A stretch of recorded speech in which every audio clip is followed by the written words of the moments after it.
unazaa maembe.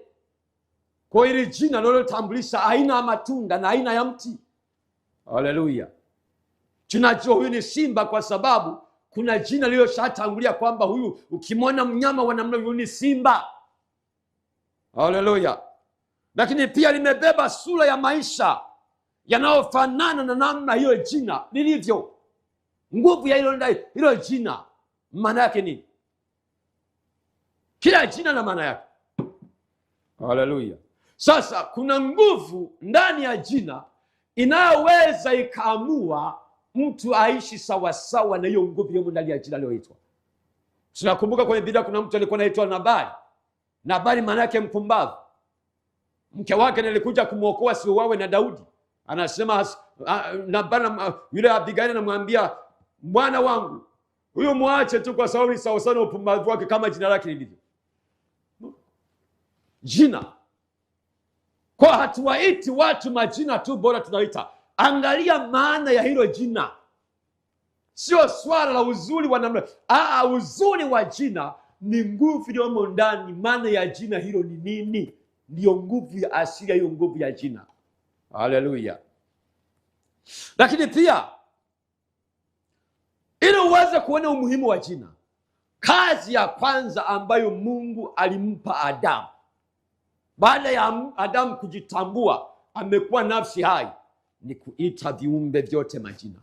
Ndio kazi ya kwanza. Kwa hiyo Adamu ndiye akawapa, huyu ni simba, huyu ni swala, nini. Kazi ya kwanza aliyoifanya Adamu ni kutoa majina kwa viumbe. Kutoa majina. Kwa nini? Kuna siri kubwa sana ndani ya jina, uhusiano wa nafsi ya mtu na jina. Ndio maana Mungu kazi ya kwanza aliyompa Adamu ni kufanya kazi kuipa majina. Na Adamu alikuwa na uwezo wa ajabu sana, kaita majina viumbe vyote. Alikuwa na akili kama ya Mungu mwenyewe, ambayo alikuwa bado hajachua giza na uovu. Haleluya, haleluya. Lakini pia angalia pia, kabla ya Yesu hajazaliwa, wazazi wake walipewa jina na Mungu mwenyewe kwamba mtamwita jina lake Yesu. Jina. Kabla Yesu hajazaliwa, jina likatangulia. Unaona hata wakati Yohana anataka kuzaliwa, watu wakaanza kulumbana aitwe nani jina. Angalia hata mtoto anapozaliwa tu, kikao cha kwanza kinachofanyika jina. Aitwe nani? Kuna siri ndani ya jina.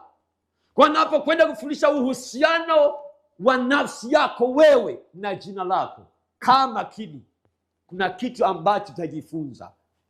Utafahamu thamani ya jina lako. Mungu amesema nani nitalikuza jina lako. Haleluya, haleluya. Sasa ndio maana kuna watu kwenye Biblia walibadilishiwa majina. Abraham alibadilishiwa jina kutoka Abraham akaitwa Abraham kwa Kiebrania. Sio Ibrahimu, Abraham. Sio Ibrahim, ni Abraham. Alitoka kuitwa Abraham akaitwa Abraham kwa Kiebrania. Haleluya. Lakini pia Yakobo maana yake mdanganyifu, akapewa jina jingine Israeli. Unaona? Uone na shetani anaiga hivyo hivyo. Akina Danieli walipoenda kule utumwani Babeli, kitu cha kwanza ambacho yule Nebukadneza alichokifanya ni kuwabadilishia majina. Awape majina yanayolingana miungu ya kule Babeli, ili watumikie miungu ile, waishi yani wasimwabudu Mungu wa kwao, waabudu miungu ya Kibabeli. Kwa hiyo cha kwanza kabisa ambacho Nebukadneza alikifanya ni kubadilisha jina. Danieli akaitwa Belshaza, akaitwa Meshaki, mwingine akaitwa Abednego, mwingine akaitwa Shadrach. Hao ni majina ya miungu ya Kibabeli, ili waweze kutumikia miungu sawasawa, wawe uhalisia wa ile miungu ya kule. Ndio tafsiri yake. Kwa hiyo Mungu naye alikuwa na ajenda ya kubadilisha majina na akawapa majina ya kiagano.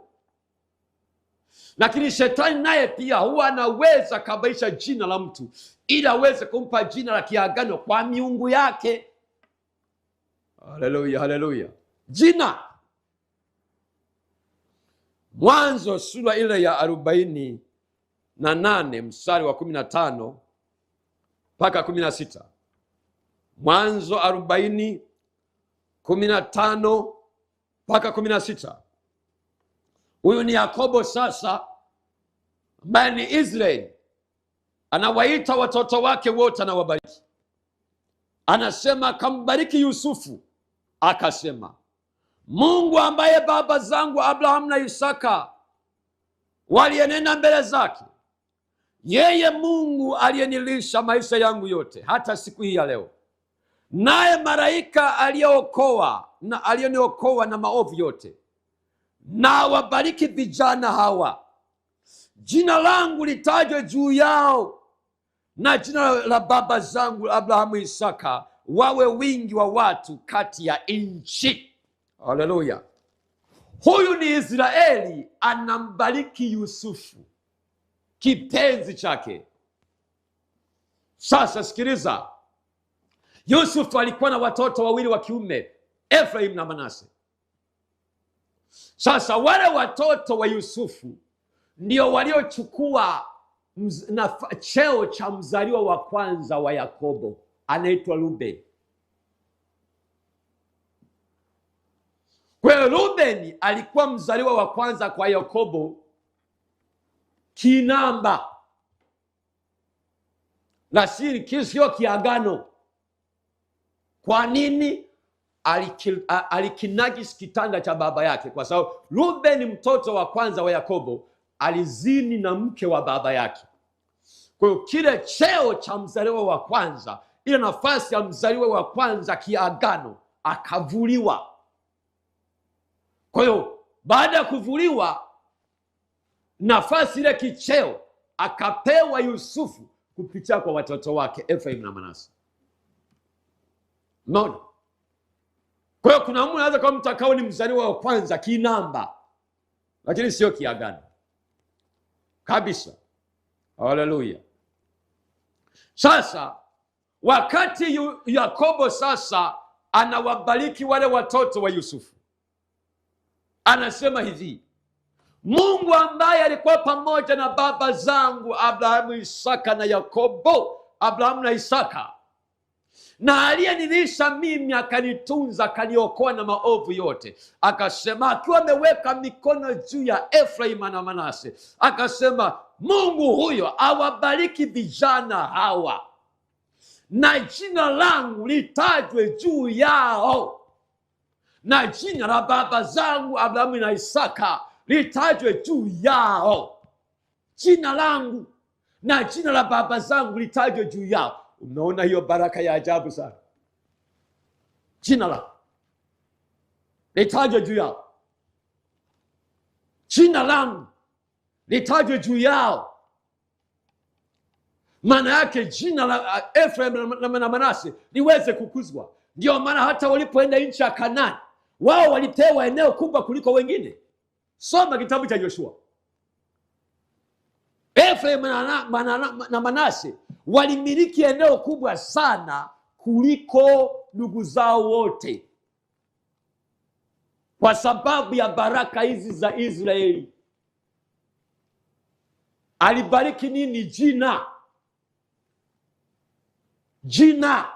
Haleluya.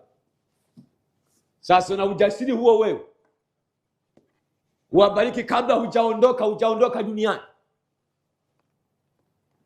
Kabla hujaondoka duniani, unaweza ukatamka jina lako liwe juu ya watoto wako, wakati jina lako hata mtaani hakuna anayejua kwamba kuna raia anaitwa fulani. Ila jina lako inaweza kanasifika kwa kunywa pombe sana, kwa kuzina wake za watu. Jina lako limekuzwa sana kwa sifa hiyo, kwa umaraya sana ndio unajulikana, kwa kutapeli hela za watu. Jina lako linajulikana sana. Kwa sifa mbaya, jina lako liko juu sana. Kwa umaarufu, unaweza kama maarufu sana kwa kupandishwa umaarufu na shetani, wala sio Mungu. Sasa Mungu anapolikuza jina lako wewe, na wewe una ujasiri wa kusema kwa watoto, Mungu huyu aliyekuza jina langu, ukuze jina la watoto wangu. Anasemaje? Wawe wingi wa watu katika nchi. Baraka hiyo ya ajabu sana. Haleluya, haleluya.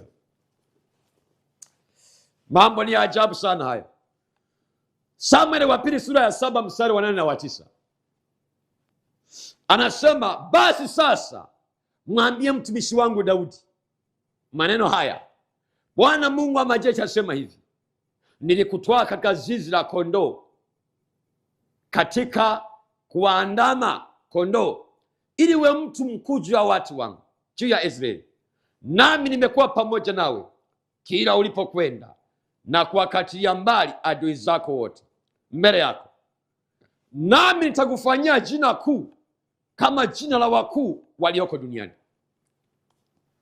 Mungu anamtia moyo Daudi mtumishi wake, anamtumia nabii kwamba kamwambia Daudi mtumishi wangu, nilimtoa katika zizi la kondoo ili nimuweke juu ya watu wangu Israeli. Unaona, anasema nikawa pamoja nawe kila ulipokwenda, sikukuacha. Sasa Mungu anamwahidi Daudi, anasema hivi, nami nitakufanyia jina kuu kama majina ya wakuu walioko duniani. Haleluya. Mungu anasema nitakufanyia jina kuu kama majina ya watu wakuu walioko duniani. Kwani wao ni wakina nani? Kwamba kama watu wanavyojulikana kwa umaarufu, wanapandishwa na shetani vyeo, wanajulikana wapi? Mungu anasema, anamwahidi mtumishi wake na mtoto wake anayempenda, anasema na mimi nitafanya kufanyia jina kuu kama majina ya watu wakuu walioko duniani. Kwa hiyo mojawapo ya baraka ya Mungu kwa watoto wake, kwa watumishi wake, ni kutufanyia majina makuu na kufanyia jina kuu. Ni baraka, ni ahadi ya Bwana hiyo. Mungu akufanyie jina kuu katika eneo lako, kwenye eneo lako la biashara, kwenye eneo lako la kazi, sehemu yako unayozalisha. Bwana kufanyie jina kuu. Kama kuna wafanya biashara wakubwa, na wewe Mungu akufanyie jina, uwe miongoni mwa hao. Sasa leo kuna watu ambao unafahamika kwa kupiga vibarua kwa watu. Mtu akitaka mtu anayejua kupalilia mashamba, anasema kuna kijana mmoja, kuna mama mmoja yuko vizuri, yanasifika kwa kutumikishwa na kwenye kazi za watu. Jina lako inajulikana kwa sifa hiyo. Hiyo ni laana. Haleluya. Mungu amesema na kufanyia jina kuu, nawe kuwa miongoni mwa majina ya watu wako. Haleluya. Hii yote ni baada ya Daudi kuwaza kumjengea Bwana nyumba. Umeona? Maana Mungu anasema nimekaa kwenye hema miaka mingi sana. Daudi, umewaza kunijengea nyumba mimi? Mungu alipoona moyo wa Daudi kumjengea Bwana nyumba, hekalu, Mungu akaguswa na hilo wazo la Daudi. Akasema miaka yote toka jangwani nimekaa kwenye hema. Kwa kuwa Daudi umewaza kunijengea nyumba nikae humo, kwa maana ile sanduku la agano, Mungu ndipo akaahidi kufanyia jina kuu. Umefanya kitu gani kwa Mungu wewe mpaka Mungu akufanyia jina kuu? Lazima kuna kitu ambacho unakifanya kinamfanya Mungu anakuwa mdeni. Anasema kwa hili uliolifanya, ahadi yangu mimi ni kukufanyia jina kuu miongoni mwa majina ya watu wakuu.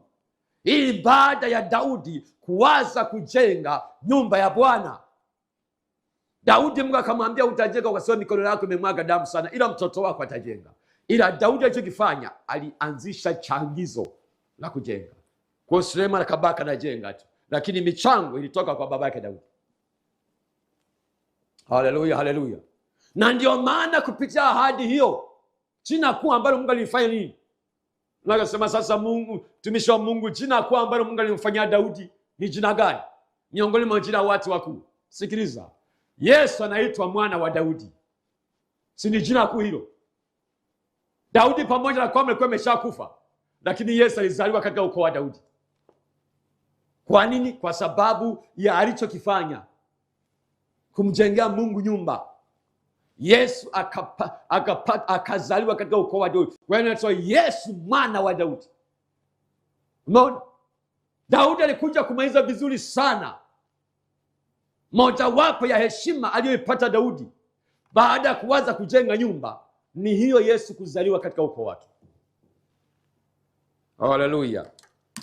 Sasa ajenda ya shetani juu ya jina, ajenda ya shetani juu ya jina, Zaburi 102 mstari wa 8.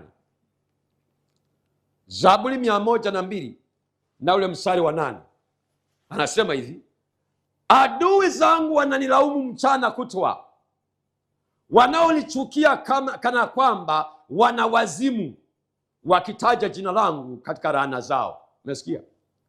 Anasema adui zangu wananilaumu mchana kutwa, wananichukia kana kwamba wana wazimu, wakitaja jina langu katika laana zao. Maana yake adui wanapokuwa wanamlaani mtu, wanalaani jina. Hata wachawi wanapomloga mtu, wanaimbilizia kwenye jina. Aidha watachukua nguo ya kwako. Wachawi wakichukua kitu chako, wakichukua nguo, wamechukua kiatu, wamechukua chochote, halafu wanashikua hivi, wanashika. Wao hawaoni ile nguo, wanakuona wewe. Wanasema tumemshika huyu Janet, tumemshika huyu Ana, tumemshika huyu Jacobo, tumemshika huyu Atanasi, tumemshika Dhana, na ni majina yote. Sasa tunatamka hivi, huyu asifanikiwe kwa chochote. Tunafunga tunafunga, tunavuruga ndoa yake, tunafanya hivi. Anasema wananilaani kwa jina, katika laana zao. Anasema jina langu kwenye laana zao. Wanapokaa vikao, wanajadili jina. Bila jina hurogeki. Lazima waimbilize kupitia kwenye jina. Hiyo ndio ajenda ya shetani. Kwa lazima uombee jina lako. Jina. Ajenda ya shetani juu ya jina. Litolee hata sadaka jina lako. Tamka. Haleluya, haleluya, haleluya. Maana wanatoa sadaka, wakishatoa sadaka, wakitamka, lazima atakupata tu. Yatakupata tu. Haleluya. Kitabu cha Zaburi 109 na ule mstari wa 13. Anasema hivi, wazao wake waangamizwe, jina lake lifutwe katika kizazi cha pili. Zaburi 109:13. Wazao wake waangamizwe, jina lake lifutwe katika kizazi cha pili. Mwana ajenda ya shetani kupitia mawakala wake, wanapokaa vikao juu yako, wanasema hivi, wazao wake waangamizwe, watoto wote waangamizwe. Haya wasema jina lake lifutwe mpaka kizazi chake cha pili. Maana yake kutoka wewe na watoto wako, kizazi chako cha pili, maana yake ni kwamba mpaka wajukuu huko, jina lako inafutwa. Unaisha kwako wewe tu na watoto wako wale. Anasema mpaka kizazi cha pili jina lake lifutwe. Unashangaa unakufa, unazimika moja kwa moja, haukumbukwi, jina limefutwa. Wapo watu wanazikwa, watu wanapotoa migongo wanaipa kaburi, ndio tayari wamesahau kabisa maisha ya mtu huyu. Jina limefutwa. Ndo ajenda ya shetani juu ya jina, kufuta jina lako mpaka kizazi cha pili na cha tatu na cha nne cha wakuchukia wote. Mbona anasema wazao wake waangamizwe. Hesabu sura ile ya 27. Hesabu sura ile ya 27 mstari wa 1 mpaka wa 4. Anasema wakati huo wakakaribia hao binti za Selofehadi mwana wa Heferi mwana wa Gileadi mwana wa Makiri mwana wa Manase wa jamaa ya Manase mwana wa Yusufu. Na majina ya hao binti za Selofehadi ni haya: Mara na Nuhu, Hogla, Milka na Tirza. Nao wakasimama mbele za Musa na mbele ya Eliazari kuhani na mbele ya wakuu na makutano wote mlangoni pa hema kukutania, wakasema, baba yetu alikufa nyikani, naye hakuwemo katika mkutano wa hao waliokutanisha kinyume cha Bwana katika mkutano wa Kora, lakini akafa katika dhambi zake mwenyewe, naye alikuwa hana mwana wa kiume. Kwa nini basi jina la baba yetu kufutwa katika jamaa zake? Kwa sababu alikuwa hana mwana wa kiume. Tupeni sisi ulisi pamoja na ndugu zake baba yetu. Umeona? Aya, ni maajabu sana. Musa anaongoza wana wa Israeli kwenda nchi ya ahadi. Sasa wakati wa Kora walioinuka, wale watu wakuwa nasoma kitabu cha Hesabu, Kora na wenzake wasiopungua 250 waliinuka juu ya Musa. Tunaona kilichotokea, wakaanza Mungu akamwaga ghadhabu yake, wakafunikwa kabisa na ardhi. Sasa kuliinuka watoto wa baba mmoja anaitwa Selofehadi. Huyu baba hakuwa na mtoto wa kiume. Sasa kulikuwa na mfumo dume ambao unasema mtoto anayetakiwa kulisi mali za baba yake ni mtoto wa kiume.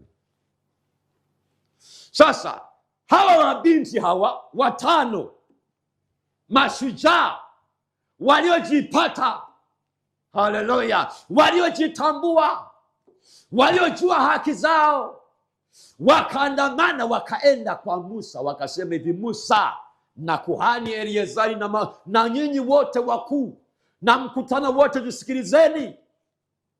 Ni kweli sisi ni watoto wa kike, lakini sisi ni wana wa Mungu, tunasafiri pamoja nanyi. Baba yetu alishakufa.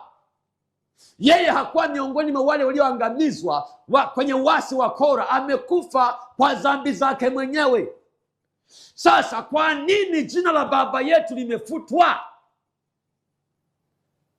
Kwa nini jina la baba yetu limefutwa kati ya ndugu zake? Kwa nini? Wanasema tupeni sisi ulisi wa baba yetu kati ya ndugu zake. Tupeni. Jambo hilo lilikuwa bado haijatungiwa sheria. Ikabidi Musa akasema haya mambo mazito haya. Maana nikitazama kwenye sheria nilizopewa hakuna sheria inayosema hivyo. Ikabidi Musa aende mbele za Mungu, akamwambia Mungu, kuna mabinti wameandamana mashujaa hapa, wanadai ulisi, baba yao alikufa na mwana wa kiume, nafanyeje? Mungu akamwambia Musa, tunga sheria, baba akifa akiwa na mabinti wote wapate ulisi. Kama hana mtoto, basi wale wa jamaa zake wapate mali zake. Anasema hiyo sheria itaenda sio kwa hao tu. Kwa hawa mabinti wakasababisha ikatungwa sheria ya kuvunja huo mfumo dume, kwamba kila mmoja ni mlisi kwa baba yake.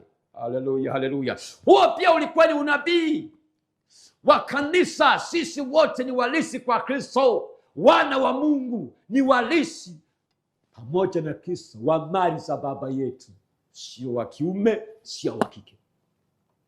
Haleluya, haleluya. Lakini tunaona wanasema kwa nini jina la baba yetu lifutwe kati ya ndugu zake? Shetani anaweza kafuta jina. Wapo watu ambao unakuta wamerogwa na ndugu zao, Ndugu zao wamechukua mali zao. Kwa sababu gani? Moja wapo kinachoweza kusababisha jina lako liendelee kuishi ni asset unazoziacha. Unaacha kitu gani ambacho watu watasema hiki jina, watataja jina wanapokiona ulichokiacha? Wale watoto wasema tupeni sisi ulisi, tunataka tuwe mbadala wa baba yetu. Jina la baba yetu halitafutwa, hatukubali.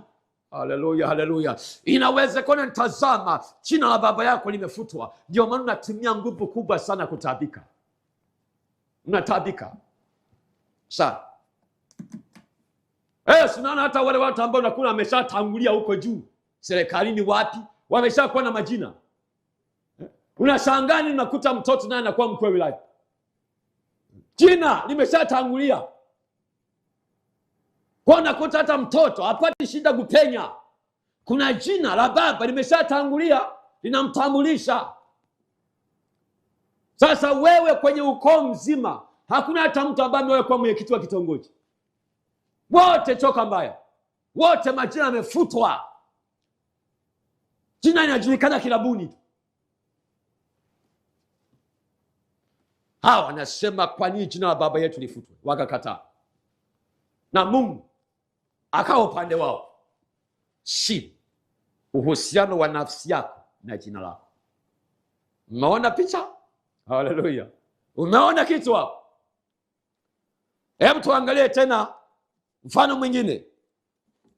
Najisikia raha sana kuyafundisha mambo haya, kwa sababu ni mwenyewe nimeona kabisa, nimeanza kuona matokeo kwenye maisha yangu. Yoshua sura ya 7 mstari wa 8 mpaka wa 9. Yoshua sura ya 7 mstari wa 8 mpaka wa 9. Biblia imesema, Bwana, niseme nini baada ya Israeli kuwapa visogo adui zao? Maana Wakanani na wenyeji wote wa nchi hii watasikia habari zetu katika nchi, nawe anasema watasikia habari hizi, nao watatuzingira na kulifuta jina letu katika nchi. Nawe utafanya nini kwa ajili ya jina lako kuu? Narudia tena kusoma, Bwana, niseme nini baada ya Israeli kuwapa visogo adui zao? Maana Wakanani na wenyeji wote wa nchi hii watasikia habari hizi, nao watatuzingira na kulifuta jina letu katika nchi. Nao utafanya nini kwa ajili ya jina lako kuu? Sikiliza. Yoshua sasa, Musa ameshakufa, anawaongoza wana wa Israeli kwenda nchi ya ahadi. Sasa ikafanyika dhambi katikati ya wana wa Israeli. Akani akachukua vitu ambavyo ni wakfu kwa Bwana, akavificha, akaiba. Ni sawa sana kusema kwamba aliiba sadaka, vitu vya madhabahuni, kama ambavyo leo kuna watu wanaiba sadaka kanisani.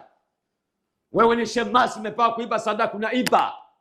Unasimamia kitengo fulani, unaiba hela, sadaka za watu.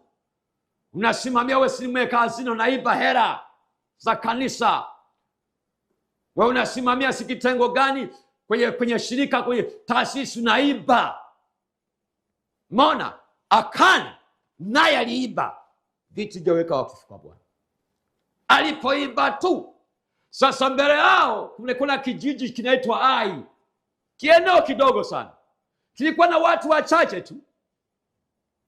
Sasa Joshua akasema, tupeni watu sasa, tupeleke watu kwenda kupeleleza.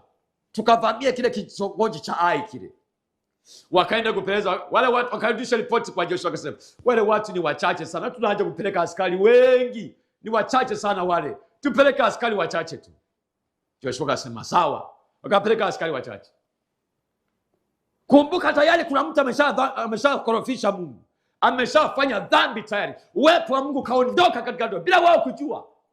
Walipoenda kwenye kile kijiji cha Ai, wanakwenda kukipigwa, wakashangaa, wakapigwa Waisraeli maelfu, wakafa. Joshua akararua mavazi akasema, Mungu, ni nini kimefanyika hiki? Joshua anaomboleza. Imekuwaje Israeli tunawapa adui zetu visogo, tunakimbia mbele ya kijiji kidogo hiki tu? Anasema Joshua, sasa wenyeji wa nchi tulikotoka kule wa Kanaani wakisikia hizi habari, maana hatujafika bado. Sasa wakisikia kwamba tumepigwa tuna watu wa Ai, watu wachache, na hao wenyeji wote wa nchi, si wakisikia hizi habari watatuzingira, watajua kumbe hao jamaa hawana nguvu kabisa, yaani wamepigwa na watu wa kitongoji tu. Halafu asema si watalifuta jina letu, watafuta jina letu. Na wewe utafanya nini kwa ajili ya jina lako? Ukitenda dhambi, maana yake jina lako linafutwa. Halafu shetani anapata uhalali wa kumiliki jina lako. Kama ambavyo kishaokoka, jina lako sasa linaandikwa kwenye kitabu cha uzima tayari mbinguni. Wewe unakuwa raia wa mbinguni, hata kama unaishi hapa. Ukitenda dhambi linafutwa. Ndivyo ambavyo ukimkosea Mungu,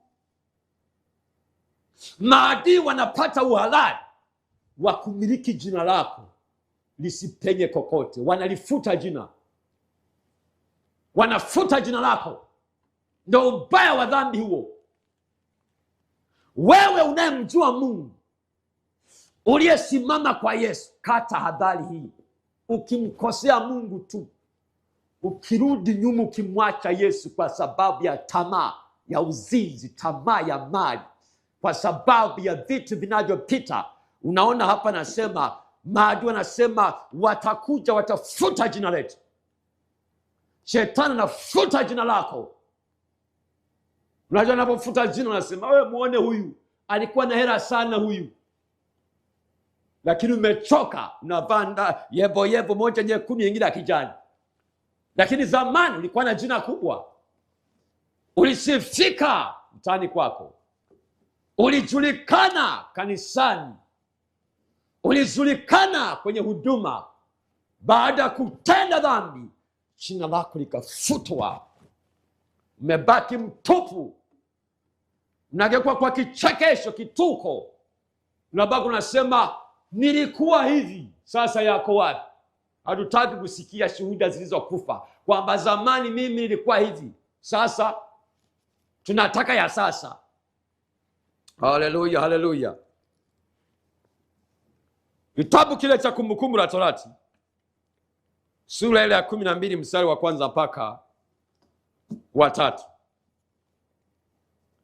Kumbukumbu la Torati sura ya 12 mstari wa kwanza mpaka wa 3. Hizi ndizo amri na hukumu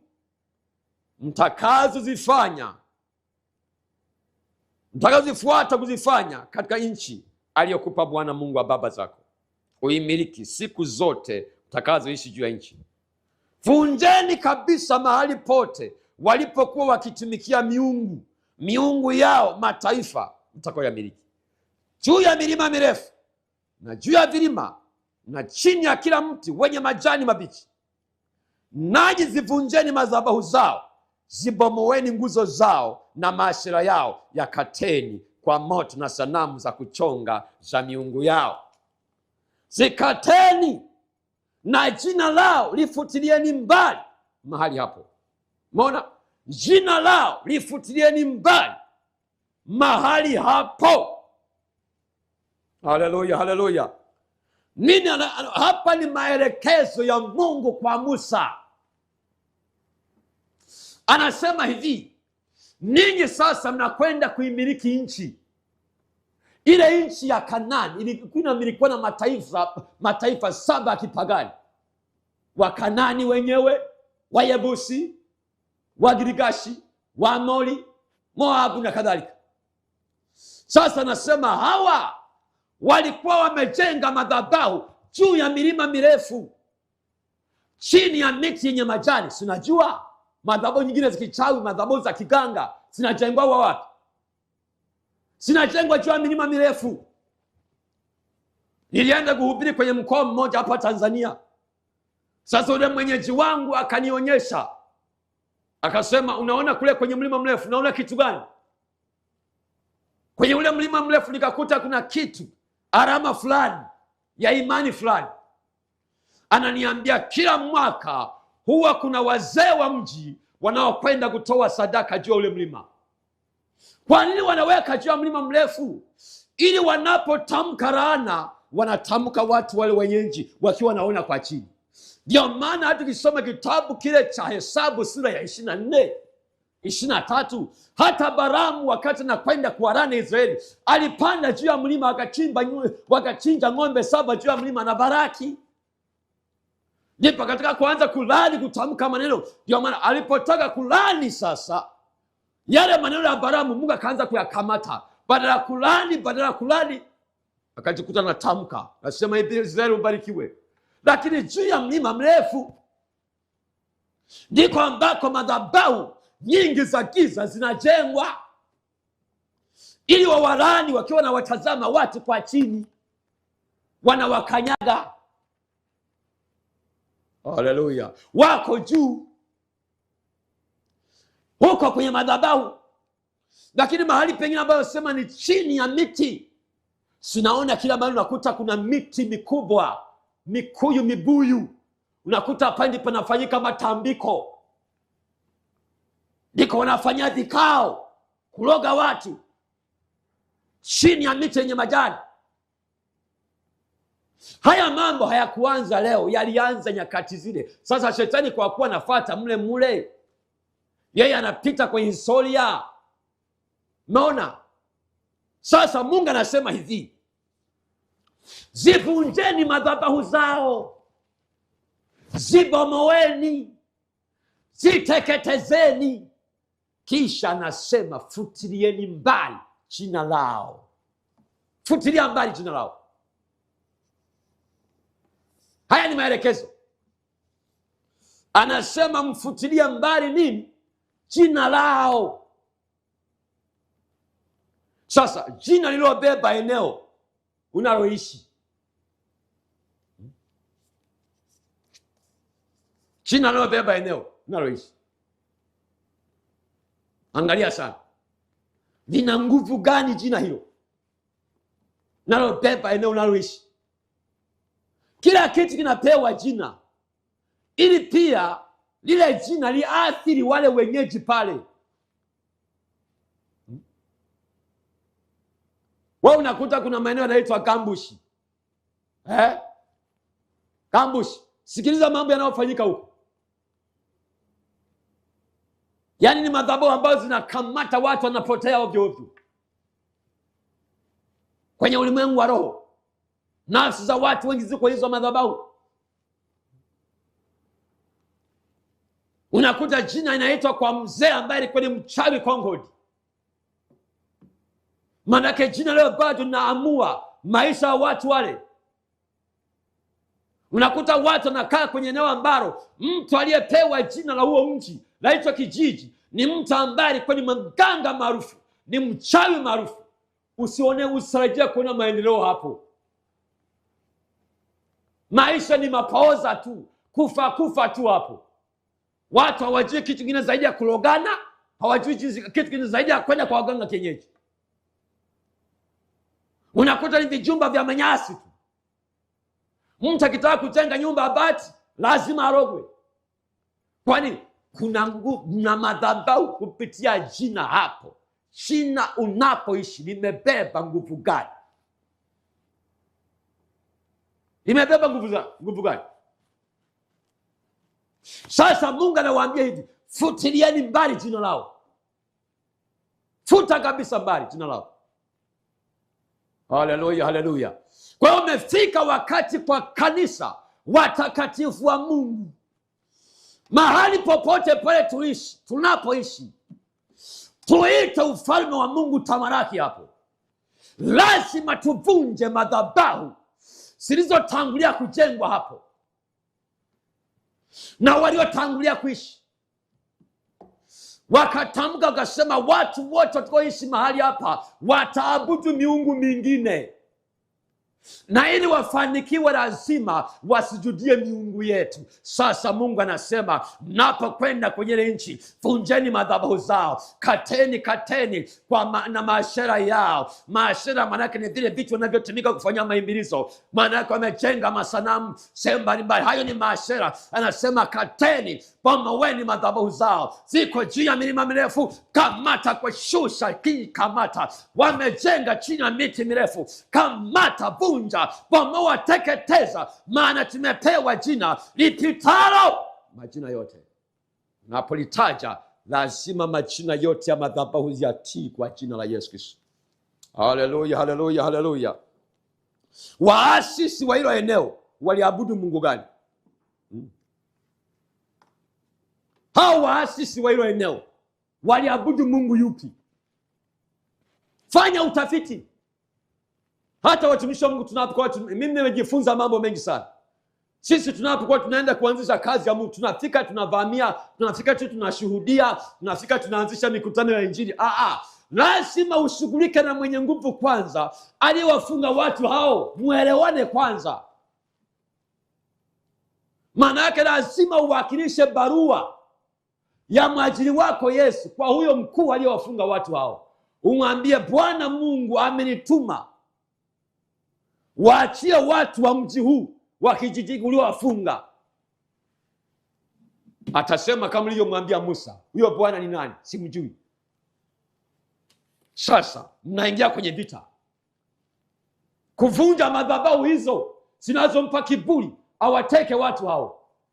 Sasa sio kazi ya siku moja, sio kazi ya mwezi mmoja. Maana huyu amekwisha kujiimarisha, ameshasema wenyeji wa kijiji hiki ni wa kwangu. Wa unaenda kwanza kanisa kuta asilimia kubwa wote ni walevi, mpaka wa mama, wa baba, mpaka na watoto. Ingia kwanza, tuweka kwenye kiindi kwanza, shughulika na huyo mkuu. Mathayo 12:29 Yesu alisema hivi, awezaje mtu kuingia katika nyumba mwenye nguvu kuteka vyombo vyake asipomfunga huyo mwenye nguvu kwanza, ndipo atakapoteka vyombo vyake. Kila kitu ni kanuni. Haleluya, haleluya. Hao waasisi waliabudu Mungu yupi? Vunja madhabahu ya huyo Mungu, simamisha madhabahu ya Mungu wa kweli. Hesabu 32 mstari ule wa 39 mpaka 42. Anasema hivi, na wana wa Makiri mwana wa Manase, wana wa Gileadi, wakaenda wakaitwa Gileadi na kuwapokonya Waamori waliokuwa humo. Basi Musa akampa Makiri mwana wa Manase Gileadi, naye akakaa humo. Kisha Yairi mwana wa Manase akaenda na kuvitwaa vijiji vya Gileadi, akaviita jina lake Hawoth-Yairi. Kisha Noba akaenda na kutwaa Kenathi na vijiji vyake, na kuita jina lake Noba, kwa kuandama jina lake mwenyewe. Mona, haya ni wakati wa Musa. Anasema na wana wa Makiri mwana wa Manase wakaenda wakatwaa Gileadi. Unaona, na kuwapokonya Waamori waliokaa humo. Anasema basi Musa akampa Makiri mwana wa Manase Gileadi, naye akakaa humo. Kisha Yairi mwana wa Manase akaenda na kuvitwaa vijiji vya Gileadi, akaviita kwa jina lake. Mwingine naye aitwa Noba akaenda akavitwaa vijiji, naye akaviita kwa jina la Noba. Umeona, hali haya mambo ni unabii wa Agano Jipya. Hawa watu hawa, akina Yairi, akina Noba, wanaotoka katika Manase. Sinakumbuka baraka za Manase zinaendelea.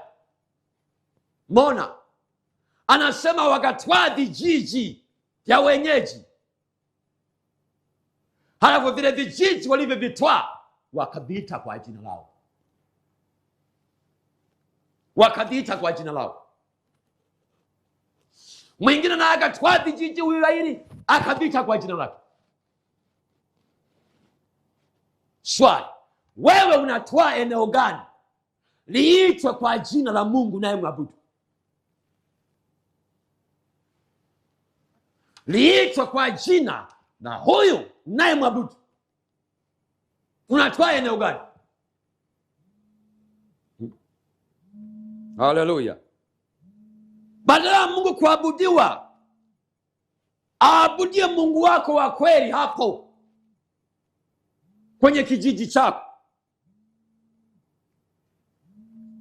Unatwaa eneo gani liitwe kwa jina lako? Katika eneo la biashara, katika eneo la kazi, katika eneo la kipawa chako, unatwaa eneo gani liitwe kwa jina lako? Haleluya. Maeneo mengi unakuta naitwa majina ya watu ambao walisifika kwa uchawi, walisifika kwa uganga, walisifika kwa mali za kafara. Umefika wakati wana wa Mungu tunakwenda kufanya mapinduzi. Lazima tupindue ufalme wa giza, tuinamishe chini, tutwae maeneo. Haleluya. Lazima tutwae maeneo ambayo kwa miaka mingi yameitwa majina ya warozi, yameitwa majina ya waganga, yameitwa majina ya wachawi. Tuyatwae, tusimamishe bendera ya Yesu pekee, tusimamishe jina la Yesu pitalo majina yote ya wachawi, majina ya waganga ndio litajwe hapo. Hata kama walikuwa wanaabudu miungu mingine, sasa tutwae hayo maeneo ya abudu Mungu wetu wa kweli, ndio aabudiwa hapo. Biblia inasema futilieni mbali jina lao. Futa jina lao.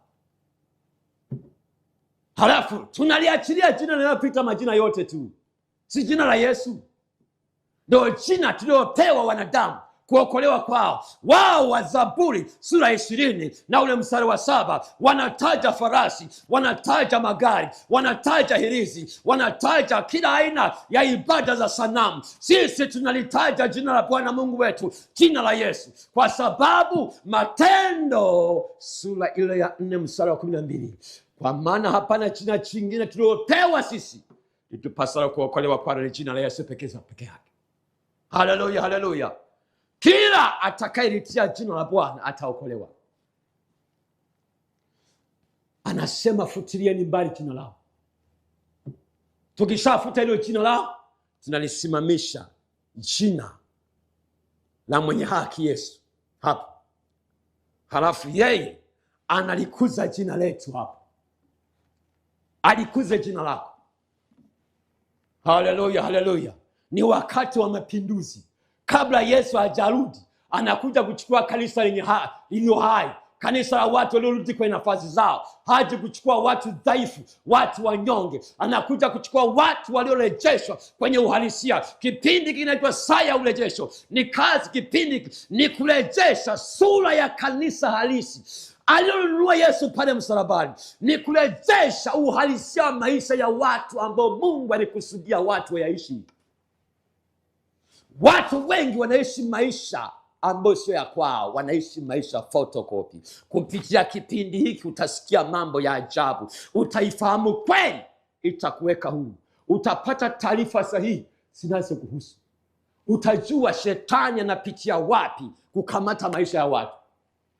Moja wapo, anakamata jina. Anakamata jina. Haleluya, haleluya. Akikamata jina, anajua kabisa ajenda ya Mungu ni ahadi ya Mungu kulikuza jina lako. Mungu anapenda likuze jina lako. Mbona jina lako limefutwa? Unaenda maana unakuta jina limefutwa, limeondolewa. Unaenda kwenye interview, jina lako limetoka, kulikifika kule hakuna. Shetani amekamata jina. Unakuta kuna mwingine shetani amekamata jina, yaani jina lake likitajwa tu, yaani jina halitajwi mahali. Jina lako likikamatwa kote kote, nakuta tu jina linatupa huko, hakuna anayesamini jina lako, ni mapoza tu. Sasa ni wakati wa kurejesha. Mungu anasema lifutilieni mbali jina lao, maana kukifuta simamisha jina jingine. Sasa inawezekana jina la wazazi wako lilifutwa, ndio maana unakuta unakosa hata pa kuanzia, hakuna hata roho. Wakati tunataka watu wanalalamika sana wanasiasa hawa, unakuta maana anasema amemweka mtoto wake, ni vigumu sana. Wewe umeshakuwa kwenye siasa halafu usimuinue mtoto wako pia, ni vigumu sana. Wewe utakuwa na akili za namna gani? Ni roho pia. Unashangaa nini? Unakuta hata mtu ambaye alikuwa jina lake limeshajulikana, unakuta na mtoto wake anapita mle mle. Haleluya, haleluya, anapita mle mle. Mimi nahubiri hivi, wakati mna watoto wangu wanaulizwa, wewe huyu tunasikia anahubiri huku, ndio baba yako? Ndio. Anasema ni baba yangu yule. Mtoto naye anasema kumbe baba anajulikana, kuna watu wanamfahamu. Yule mtoto akitokea anapita hapa anasema baba yake ni fulani. Sasa wewe kokote kule unako kwenda, hata jina hakuna, jina limefutwa. Hakuna mahali popote ambapo yani unanyanyapaliwa kote kote, jina linanyanyapaliwa kote na tupa huko na huku. Sasa Mungu amenituma kwako, uhusiano wa nafsi yako na jina lako lazima viendane pamoja, ili kuonyesha kwamba uhai jina thamani yake. Unasema mchungaji, unayoyasema yananiumiza sana, maana ndivyo ilivyo. Inawezekana unakuta hata ndugu za baba yako walifuta baba yako, walimuua mapema ili wachukue mali, ili watoto mkose pa kuanzia, kufuta jina. Lakini watoto wa Selofehadi wakaandamana, na wewe lazima uandamane, uende msalabani. Unasema baba yangu na mama yangu jina lao lilifutwa, hawakuwa wanajulikana, lakini mimi lazima sitaisha kujulikana hapa tu mtaani, lazima kupitia kwenye biashara jina langu liweze kujulikana. Mungu nalikuza jina langu, iwe ni kazini, iwe ni mahali popote pale. Bwana alikuze jina lako, ni ahadi. Sasa wewe unayetaka niombe kwa ajili yako, mimi niko tayari, mtumwa mwema wa Bwana. Maana kama Mungu amenipa ujumbe huu, maana yake pia pembe ya mamlaka naweza nikaiachilia kwako, ikaleta matokeo. Madamu uamini tu, imani yangu na ya kwako italeta matokeo. Hebu funika macho yako, alafu kama unaweza kuangalisha mkono wangu huu kwenye skrini yako, unatazama kwenye YouTube na kadhalika, ni tendo la imani tu na kwenda kuomba sasa. Lakini cha kwanza kabisa, kumbuka jina la Yesu ndio jina tuliopewa wanadamu tupaswa kuokolewa kwalo. Hilo jina la ukilibeba, hata kama wazazi walikuita Abednego, lakini ukishapokea jina la Yesu, ili jina linafunika ile nguvu ya ile jina la Abednego la miungu ya kibabeli. Nasimama jina la Yesu peke yake. Haleluya, haleluya. Sasa hebu fuatisha maneno. Sema, Bwana Yesu, naja mbele zako, najiungamanisha na wewe. Biblia imesema heri jina jema kuliko fedha na dhahabu. Yes, naomba uumbike ndani yangu. Jina lako linalopita majina yote sasa liweze kuniinua. Naamini jina langu nami mnatamani kulikuza. Bwana, fanya kitu kupitia jina langu. Wapo watu ambao wana jina yaliyo hai lakini wamekufa, na wapo watu waliokufa lakini majina yao yamekufa pia. Bwana Yesu, naomba unibadilishe kwa jina la Yesu. Na mimi nakwenda kuomba sasa. Baba mwenye nguvu zote, naachilia neema yako sasa juu ya baba, mama, kijana na binti huyu. Amesikia neno lako juu ya jina, ajenda ya shetani juu ya jina, anafuta kabisa jina. lakini ajenda yako ni kulikuza jina lake. Yesu, ninaliachilia jina lako sasa juu yake, maana amebaki yuko hivi hivi, jina lake halikui. Hata kazini wapi, kuza jina lake kupitia biashara, kuza jina lake kupitia kazi na chochote kifanya. Kama shetani amenifuta jina, natangaza kuachiliwa kwa jina lake na jina la wazazi wake. Kila chochote ambacho shetani amefanya kwa habari ya jina, na kamata sasa kwa jina la Yesu Kristo. Madhabahu zote ambazo zimejenga majina juu ya miji, zimejenga majina juu ya vijiji, madhabahu zote za kuzimu zimejenga majina yao. Kuna madhabahu juu ya milima mirefu, kuna madhabahu chini ya miti milele. Kwa jina la Yesu nabomoa hizo madhabahu, naziteketeza kwa moto kwenye ulimwengu wa roho. Mahali ambapo sauti inasikika kwa pembe ya mamlaka niliyopewa, ninaangusha madhabahu zote kila mahali, zibomoke, zianguke. Nasimamisha madhabahu yako na jina lako Yesu, na wewe Jehova Elohim, Mungu wa kweli, ndio ukapate kuabudiwa, ukapate kutajwa kwenye vinywa vya watu wa Tanzania kwa jina la Yesu Mwokozi. Wa Tanzania walitaje jina lako, wa Tanzania wakuabudu Mungu wa kweli, wasiabudu miungu mingine, wasitumikie miungu mingine, wasisifie miungu mingine, ila wewe peke yako, kwa jina la Yesu Mwokozi. Bwana, ninaachilia neema yako, uweza wako na nguvu zako kwa jina la Yesu. Amina. Nipigie simu hapo, nishirikishe. Mungu amefanya kitu. Wewe unatamani sasa jina lako Mungu alikuze. Mungu alikuze jina lako. Unaona hapo kuna chombo cha sadaka hapo, kuna namba unaweza kutuma sadaka yako. Halafu mwambia Mungu, natuma sadaka hii, ulikuze jina langu sasa na mimi katika nchi. Haleluya. Mungu atafanya. Unapotamka kwa sadaka yako, Mungu atafanya, ili watu waendelee kusikia habari njema hizi, wasikie mafundisho ya ajabu haya, ili sasa Mungu akukumbuke na wewe. Mimi nakwambia hautabaki kama ulivyo. Endelea kufuata, fuatilia vipindi vingine kwenye YouTube. Angalia tu YouTube kwenye mitandao ya habari maalum na kadhalika, utaona kabisa vipindi vyote. Lakini pia endelea kufuatilia vipindi kwenye channel hii. Ninakutakia siku njema na mwanzo mpya. Mungu aishie alikuze jina lako kwa jina la Yesu.